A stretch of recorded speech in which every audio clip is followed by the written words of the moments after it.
Herkese salam. Mən SLM Təhsil və İnkişaf Akademiyasının informatika müəllimi Quliyeva Fatimə. Bugün sizinlə əməliyyat sistemləri mövzusu barədə danışacağıq. Əməliyyat sistemləri nədir? Bizə harda lazım olur? İnformatikanın niyə əsas təməl mövzularından biri hesab olunur?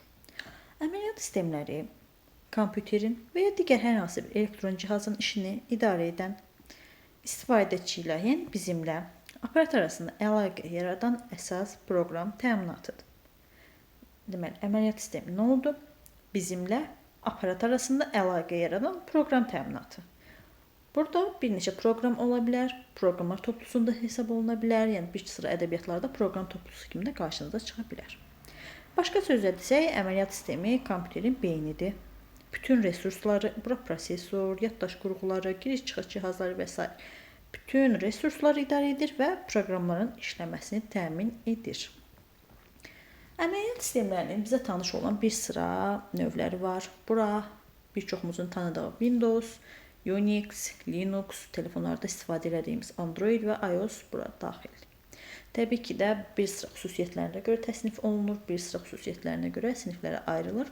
Təsnifatın növbəti dəqiqələrdə sizinlə bir də üzərindən keçəcəyik. Əməliyyat sisteminin əsas funksiyaları nədir? Ümumiyyətlə hansı vəzifələri icra edir əməliyyat sistemləri? Əməliyyat sisteminin əsas funksiyalarına resursların idarə olunması, fayl sisteminin təşkili, istifadəçi interfeysi, ümumiyyətlə bütün proqramların icrası, təhlükəsiz və müdafiə olunmuş bir iş mühiti yaratmaqdır. Onun əsas funksiyaları, əsas icra etdiyi proseslər. Nədir resursların idarə olunması? Resursların idarə olunması adətən fayl sisteminin, cihazların idarə olunması, operativ yaddaşın paylanması, prosesor vaxtının bölüşdürülməsi bunlara aiddir. Fayl sisteminin təşkilinə isə fayllar, yeni bir faylın yaradılması, yeni bir faylın, yaradılmış bir faylın adının dəyişdirilməsi, yenidən adlandırılması, kopyalanması, başqa bir ünvana köçürülməsi və ya eyni fayllarla eyni hüquqlu olan qovluqlar üzərində müxtəlif proseslərin icra olunması bura aiddir. Əməliyyat sistemi ilə danışarkən bəlkə də əməliyyat sisteminin ən bizim üçün üstünlüyü onun interfeys tipinin olmasıdır. İnterfeys tipinə növbəti dəqiqələrdə də danışacağıq. İnterfeys tipi əməliyyat sistemlərində əmrli və qrafiki olur. Əmrli və qrafiki. Nədir əmrli, nədir qrafiki? Təsnifatlarda bu barədə danışacağıq. Bir də dedik ki, funksiyalarında təhlükəsiz və müdafiə olunmuş bir zəmin yaradır, bizim üçün bir mühit yaradır dedik.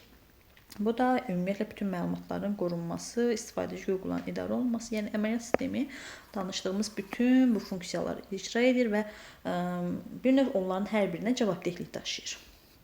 Sonra danışa bilərək əməliyyat sistemlərinin növlərindən, nəyə görə təsnif olunur, hansı kateqoriyalara görə təsnif olunur, hər hansı bir əməliyyat sistemini bir-birinə fərqləndirən əsas komponentləri nələrdir? Əməliyyat sistemlərini müqayisə aparsaq, məsəl üçün bayaq sadaladığımız Windows, Unix, Linux, Macintosh, Android, iOS bu kimi əməliyyat sistemlərini bayaq adını sadaladıq. Məsəl üçün Windows kompüterlərdə istifadə olunur. Bir sıra pullu, lisenziyalı hissəsi var. Orta təhlükəsizliyi bizim üçün təmin edir. Eyni şəkildə Macintosh da kompüterdə istifadə olunur. Yüksək təhlükəsizliyi təmin edir. Android, iOS-da qismən pullu və orta təhlükəsizliyi bizim üçün təmin edir. Bayaqdan qeyd etdiyimiz əməliyyat sisteminin təsnifatı, əməliyyat sistemi müxtəlif meyarlara görə təsnif oluna bilər. Bu meyarlar da sistemin istifadə sahəsinə, istifadəçi sayına, eyni vaxtda icra edə biləcək tapşırıq icrasına və ya idarə etmə üsuluna görə təsnif oluna bilər. Əməliyyat sisteminin təsnifatı birinci olaraq məsələ sayına görə olur. Məsələ sayı. Məsələ sayına görə əməliyyat sistemləri bir məsələli və çox məsələli olur. Nədir bir məsələli, nədir çox məsələli? Bir məsələ əməliyyat sistemi eyni zamanda, eyni anda sadəcə bir məsələni icra etməyə bizim üçün şərait yaradır. Məsələn, hamımız artıq öyrəşmişik, kompüterlə işləyərkən biz eyni anda həm Word-də sənəd hazırlayırıq, həm digər tərəfdən YouTube-da nəyisə dinləyirik. Bu artıq çox məsələli sayılır. Yəni, eyni anda bir neçə məsələni idarə edə bilirik. Bir məsələli olduqda isə eyni zamanda ancaq bir məsələni həll edə bilərik. Mən sadəcə Word-da yaza bilərəm və ya mən sadəcə kalkulyatorda nəsə hesablama apara bilirəm. Əvvəlki əməliyyat sistemlərindən tanıdığımız MS-DOS əməliyyat sistemi idi ki, bir məsələli əməliyyat sistemidir və bu bir sıra testlərdə də qarşınıza çıxır. Yəni ən zəif əməliyyat sistemi sayılır MS-DOS. İkinci təsnifatı isə istifadəçi sayına görədir. İstifadəçi sayı. İstifadəçi sayına görə də əməliyyat sistemi bir istifadəçili və çox istifadəçili olur. Bir istifadəçili adından da göründüyü kimi əməliyyat sistemindən kompüterimizdə sadəcə bir nəfər istifadə edə bilir. Giriş-çıxış sadəcə bir nəfərə aid olur. Çox istifadəçili əməliyyat sistemində isə bir kompüterdən, bir əməliyyat sistemindən bir neçə istifadəçi eyni anda istifadə edə bilər. Bu da adətən böyük iş yerlərində, böyük ofislərdə olur.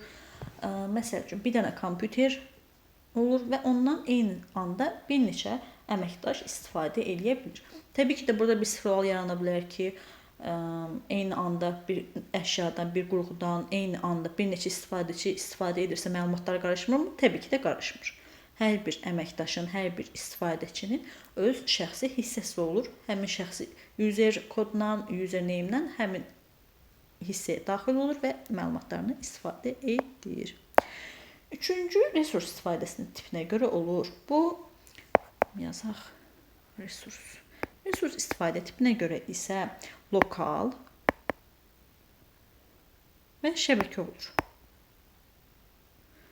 Üzr istəyirəm, resurs tipinə görə iki ilə olur. Lokal və şəbəkə. Lokal və şəbəkə barədə ümumiyyətlə şəbəkə mövzusunda daha geniş danışılır. Sadəcə ilkin olaraq, yəni verilən məlumatlardan, verilən informasiyadan sadəcə lokal xarakterli mi, yoxsa şəbəkə xarakterli mi istifadə olunur? Bunu bilməyimiz kifayətdir. Əmr interfeysi, bayaqları interfeysdən danışdıq. Dedik ki, əmr interfeysi var. Əməliyyat sisteminin bizim üçün yaratdığı, son illərdə bizim üçün yaratdığı ən böyük üstünlüklərdən biri interfeys tipinin dəyişməsidir. Əmrli və qrafik yönümlü olur. Nədir əmrli, nədir qrafik? Biz hər hansı bir fayla getmək üçün, hər hansı bir faylın açılması üçün, hər hansı bir qovluğa müraciət etmək üçün uzun-uzadı əmrlər ardıcıllığı yazmamıza ehtiyac yoxdur. Əmrlər ardıcılığı nə formada yazılır? Bunu bir təsəvvür kimi sizdə formalaşdırsaq, məsəl üçün yazılırdı, nə bilim, C diskində filan papkaya, filan alt papkaya və filan alt bir fayla müraciət olunmalıdır. Bu formada uzun-uzadı əmrlər yazmaqdansa, sadəcə hal-hazırda necədir? Kompüterimizi açdıq. Məsəl üçün Word papkası, Word faylı açmışam. Həmin fayla daxil olmaq istəyirəm. Sadəcə həmin faylın üzərinə gedərək 2 dəfə klikləməyim, 2 dəfə çıqıldatmam kifayətdir. Artıq Word mənim üçün açılmış olacaq. Və ya da ki, digər fayl sistemi. Bu artıq bizim üçün qrafik interfeys sayəsində olur. Növbəti təsnifat tipi prosesor sayına görə olur. Prosesor sayına görə isə bir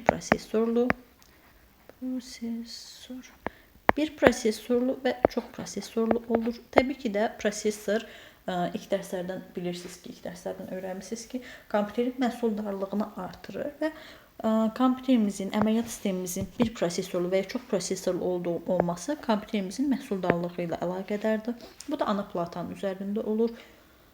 Qurğular dərsindən bizə məlumdur. 6-cı son təsnifat növü isə bizim üçün mərtəbə sayıdır.